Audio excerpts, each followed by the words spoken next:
Bo bo bo bo bo bo bo bo.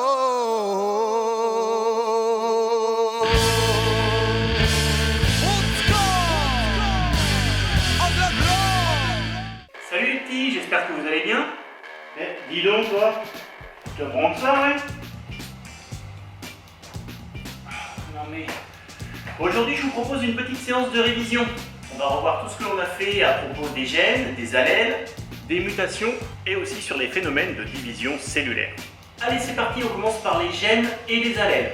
On avait vu dans notre première activité que si on considère que ceci est un chromosome, on voit que sur le chromosome, il y a différentes petites portions qui peuvent être, comme ce morceau blanc, considérées comme étant des gènes. Pour faire simple, ces gènes sont des petits codes, comme par exemple ce qui est responsable de la couleur de ma peau. C'est un caractère. Alors évidemment ici, caractère n'a absolument rien à voir avec bon ou mauvais caractère. On avait vu aussi que si on considère un chromosome avec cette fois deux bras, un même gène va avoir la même position sur les deux bras d'un même chromosome. On voit bien ceci sur mon superbe schéma. Si je prends par exemple un gène que j'appelle J, il est présent ici également, ici aussi. Et même si je représente le chromosome homologue du premier, ce gène J est présent au même endroit sur le deuxième chromosome. Après, nous avions introduit la notion d'allèle. Ce qu'il faut bien comprendre, c'est qu'un allèle, c'est une version d'un gène. Par exemple, des chaussures. Si on imagine qu'un gène correspond à une chaussure, il existe différentes versions de chaussures. La tongue, griffée par un chat. La chaussure allemande. Chaussure de sport. Vieille savate moche. Chaussures de vie. J'espère que tout le monde a bien saisi. Nous avions choisi de travailler sur des groupes sanguins, ce qui nous avait permis de parler d'allèles dominants ou récessifs. Cette notion de dominant et de récessif au niveau des allèles, elle avait été abordée avec cet exercice sur l'allèle du groupe sanguin porté par la paire de chromosomes numéro 9. Alors il existe trois versions, la version A, la version B et la version O. Donc on constate ici qu'il y a deux personnes qui ont le groupe sanguin A, mais l'intérêt de l'exercice était de voir que, alors si ce gène est toujours présent au même endroit, pour Sophie et pour Marion, le groupe peut être A, mais Sophie peut n'avoir reçu que la version A, alors que Marion peut très bien avoir eu un chromosome A et un autre O. A étant dominant sur O, le groupe sanguin de Marion est A. Pour B, Hugo et Julia, c'est le même principe. Hugo peut n'avoir eu que l'allèle B, alors que Julia peut avoir eu l'allèle B, et l'allèle O, elle est quand même du groupe B. Pour être du groupe O, on comprend bien maintenant qu'il n'y a qu'une seule possibilité, puisque O est récessif, c'est-à-dire qu'il est en quelque sorte dominé par A ou B systématiquement. Pour être de groupe sanguin O, il faut avoir la version O sur ces deux chromosomes numéro 9. Et enfin, pour être AB, Romain, lui, a reçu un chromosome avec la version A et un autre avec la version B.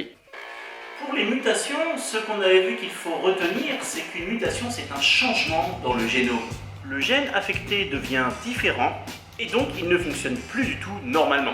Le caractère exprimé est donc muté, comme par exemple dans notre exercice sur les colonies de levure. On voit que le phénotype normal de la colonie est rouge, mais si le gène 2 est muté, cette colonie, en se nourrissant, ne pourra au mieux que digérer ces éléments nutritifs et être blanche. Au pire, elle ne pourra même pas les digérer si le gène 1 est muté aussi. Nous en arrivons maintenant aux fameuses divisions cellulaires. Commençons peut-être par la plus simple, celle qui s'appelle mitose. Son étude permet de comprendre que toutes les cellules de notre corps possèdent le même nombre de chromosomes qui est de 46 Car en fait, depuis la cellule œuf, toutes nos cellules ont pu conserver le même nombre de chromosomes grâce à elle. Je rappelle que la cellule œuf est la première cellule de tout être vivant. Pour qu'elle se réalise, il faut que les chromosomes se condensent dans le noyau, puis qu'ils se rapprochent du centre de celui-ci, puis que les deux bras de chaque chromosome se séparent. Oh non, non, reste avec nous, reste avec nous.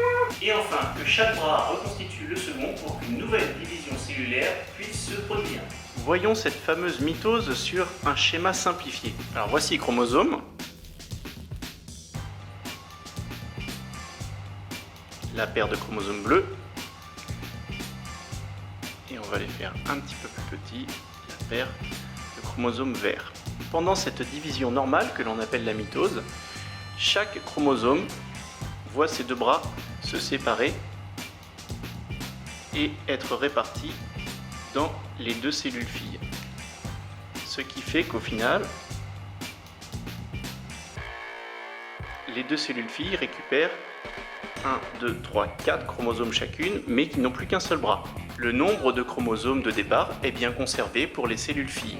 Dans une précédente vidéo, nous avions déjà parlé de la méiose, donc je ne vais pas revenir dessus. Mais par contre, si on la compare dans un schéma simplifié avec la mitose, ce qu'il faut bien comprendre ici, c'est que la méiose, qui est une division particulière puisqu'elle ne se produit que dans les organes reproducteurs, qui forment donc des spermatozoïdes ou des ovules,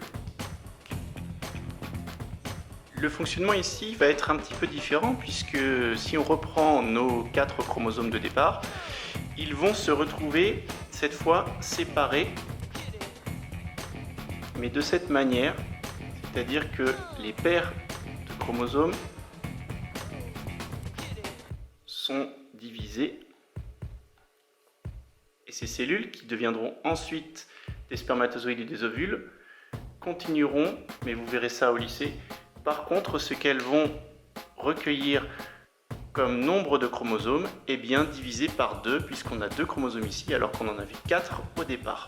Notre toute dernière activité était là pour que vous preniez bien conscience qu'avec 30 000 gènes chez l'homme, donc encore plus d'allèles, le nombre de cellules reproductrices que peut produire un humain est colossal. Il y a donc de très fortes chances que sur la planète, vous soyez totalement unique. Et rappelez-vous ce que je vous avais dit. Pensez-vous qu'il serait vraiment possible pour la planète d'avoir 2 Monsieur Hénard? Je ne crois vraiment pas que notre planète pourrait supporter 2 fois la perfection. Et bien voilà, c'est terminé. J'espère que vous avez tout bien compris. Il est temps de faire le devoir. Et puis pour moi de vous dire salut les petits et surtout, prenez bien soin de vous.